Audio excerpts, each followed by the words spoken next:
বায়না চুক্তি হলো এমন একটি চুক্তি যেখানে একজন সম্ভাব্য ক্রেতা নির্দিষ্ট স্থাবর সম্পত্তি যেমন জমি বা ভবন ক্রয়ের উদ্দেশ্যে বিক্রেতার সঙ্গে লিখিতভাবে একটি চুক্তি করে।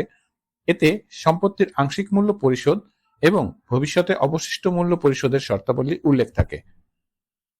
বায়না চুক্তি বৈশিষ্ট্য হচ্ছে এটি সম্পত্তি হস্তান্তরের কোনো দলিল নয়, বরং বিক্রয়ের একটি অঙ্গীকার। 2005 সালের পর থেকে বায়না দলিল লিখিত এবং নিবন্ধিত হওয়া বাধ্যতামূলক। সম্পত্তির মালিকানা হস্তান্তর শুধুমাত্র কবলা দলিলের মাধ্যমেই হয়ে থাকে। রেজিস্ট্রেশন আইন 1908 সেকশন 17A অনুযায়ী বায়না দলিল অবশ্যই 30 দিনের মধ্যে নিবন্ধিত হতে হবে।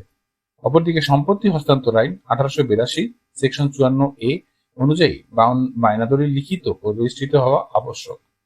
নিবন্ধিত বায়না চুক্তি উভয় পক্ষগণকে ভবিষ্যতে আইনি প্রতিকারের সুযোগ দিয়ে থাকে। আমাদের মনে রাখতে হবে, বায়না দলিল কোনো মালিকানা বা সত্ত্ব সৃষ্টি করে না। বায়না দলিলের মাধ্যমে শুধুমাত্র ভবিষ্যতে সম্পত্তি ক্রয়ের অধিকার সংরক্ষিত হয় এবং আদালতের রায় ছাড়া বায়না দলিলের ভিত্তিতে কেউ মালিকানা দাবি করতে পারবে না। বায়না দলিল সম্পাদনের পরে ক্রেতা যদি বাকি অর্থ পরিশোধ করতে ব্যর্থ হন, তাহলে বিক্রেতা সম্পত্তির দখল পুনরুদ্ধার করতে পারবেন। বায়না দলিলে যদি সময়সীমা উল্লেখ না থাকে, তাহলে রেজিস্ট্রেশনের তারিখ থেকে 6 মাসের মধ্যে কবলা সম্পাদন করতে হবে। বায়না দলিলের বায়নার টাকা ফেরতযোগ্যতা নির্ভর করে দুইটি বিষয়ের উপর। এক, যদি বায়না চুক্তি শর্ত লঙ্ঘন বা উভয় পক্ষের সম্মতিতে বাতিল হয়। 2, যদি বায়না দলিলে স্পষ্টভাবে বলা থাকে যে শর্ত ভঙ্গের কারণে বায়না টাকা বাজেয়াপ্ত হবে।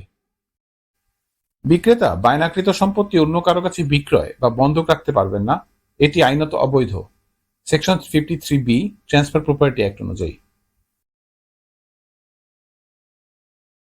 এই তথ্যগুলো আপনাদের বায়না চুক্তির প্রক্রিয়া এবং এর আইনগত জটিলতা বোঝার ক্ষেত্রে সহায়ক হবে।